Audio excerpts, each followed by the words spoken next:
Inilah Injil suci menurut Markus.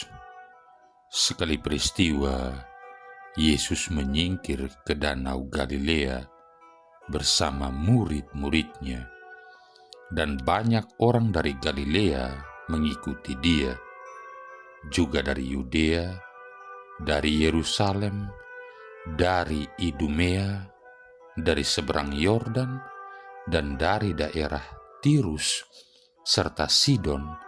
Datanglah banyak orang kepadanya.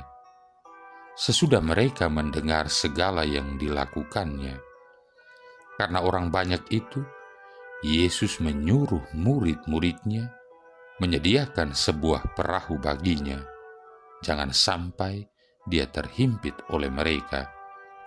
Sebab Yesus menyembuhkan banyak orang, sehingga semua penderita penyakit berdesak-desak ingin dijamah olehnya. Bila mana roh-roh jahat melihat Yesus, mereka jatuh tersungkur di hadapannya dan berteriak, "Engkaulah Anak Allah." Tetapi dengan keras, Yesus melarang mereka memberitahukan siapa Dia. Demikianlah sabda Tuhan.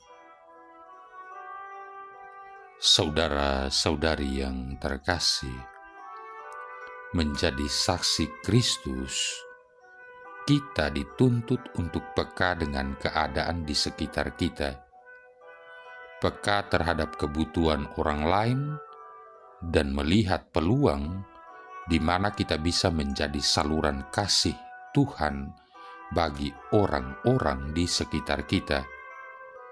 Tetapi saat yang sama, kita juga harus peka di mana iblis dapat menjerat kita melalui pujian-pujian, sehingga kalau kita lengah, maka kita akan jatuh pada dosa kesombongan. Kita lupa bahwa Allah lah yang memampukan kita untuk melakukan banyak hal. Dalam perikop Injil hari ini juga dirasakan ada yang tidak umum. Setan-setan dihardik oleh Yesus dan dilarang untuk memberitahukan siapa Yesus sebenarnya. Setan-setan tahu siapa sebenarnya Yesus, sehingga mereka tunduk tersungkur karenanya. Merekalah yang lebih dulu menyatakan Dia adalah Anak Allah, bukan murid-murid dan pengikutnya yang masih saja menganggap Yesus sebagai guru mereka.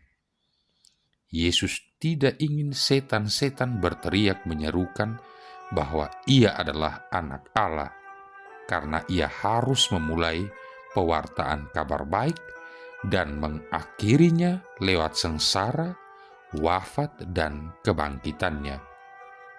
Ia juga tidak ingin setan-setan memancingnya untuk menyombongkan diri dengan pujian-pujian sebagai Anak Allah. Saat itu Yesus yang dalam setiap kunjungannya sering menyembuhkan banyak orang sakit, dicari oleh banyak orang.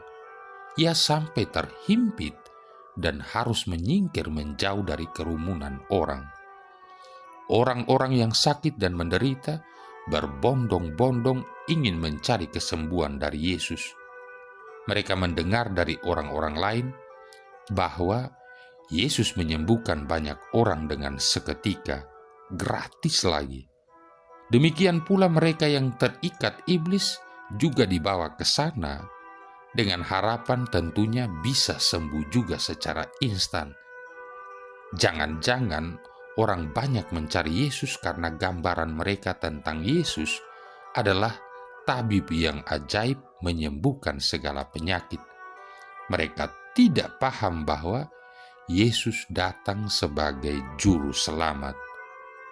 Bukannya sekarang juga orang-orang banyak yang mencari Yesus untuk mendapatkan kesuksesan, kemapanan, kesejahteraan. agar lebih laris usahanya, tidak ada saingan, dan banyak pembeli baru.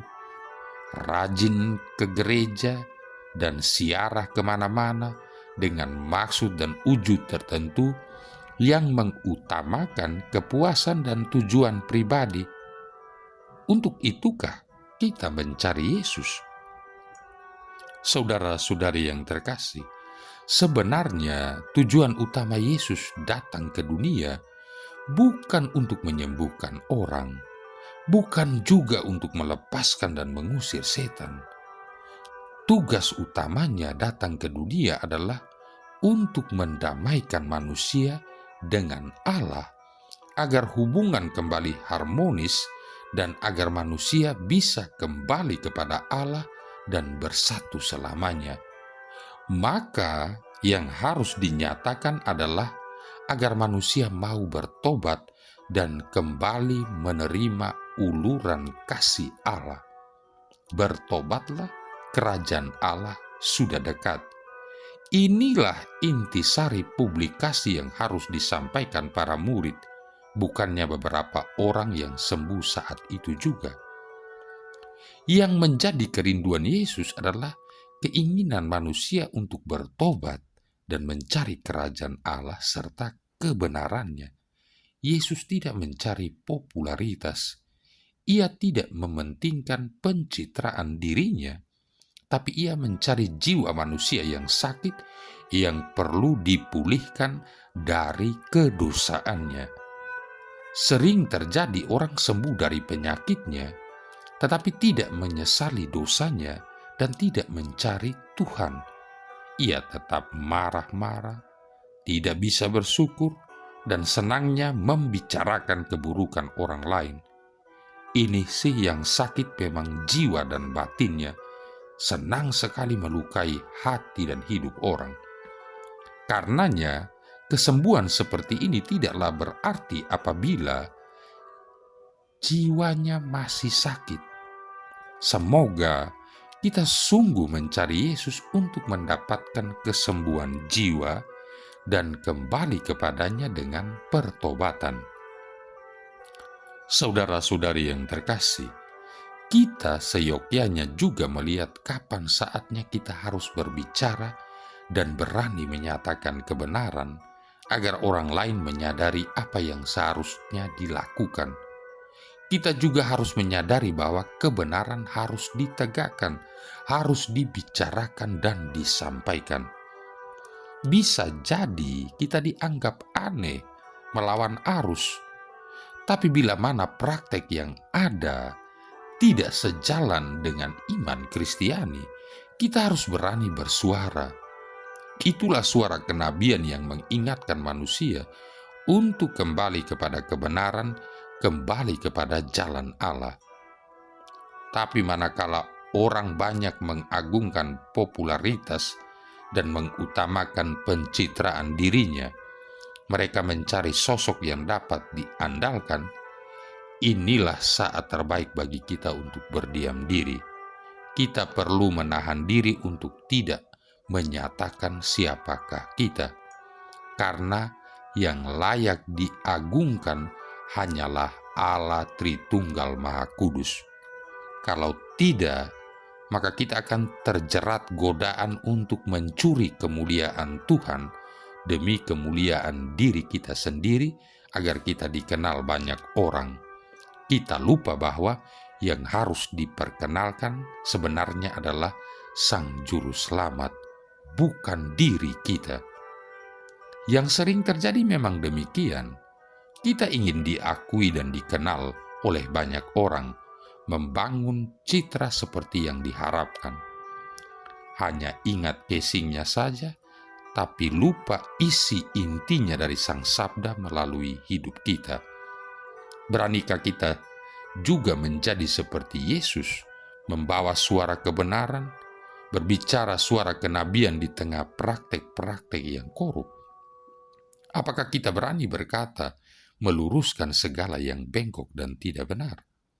Atau justru sebaliknya, kita tidak berani bersuara, tidak berani berbeda, dan tidak berani melawan arus?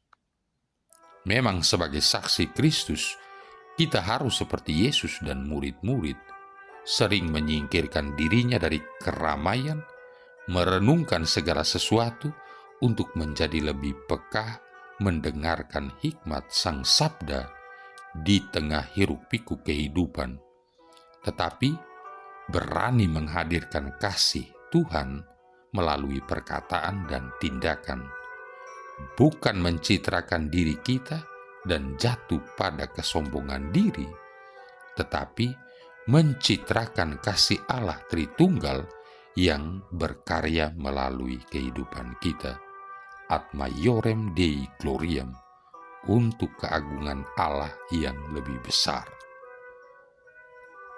Marilah berdoa. Allah Bapa Maha Mulia, perkenankanlah kami menghadap Engkau melalui Yesus, perantara perjanjian baru. Semoga Injil-Mu Kau resapkan dalam hati kami, dan terbukalah hati kami terhadap sesama. Dengan pengantaran Yesus Kristus Putra-Mu Tuhan kami, yang bersama dengan Dikau dalam persatuan Roh Kudus hidup dan berkuasa, satu Allah sepanjang segala masa. Tuhan memberkati kita sekalian, Bapa, Putra, dan Roh Kudus.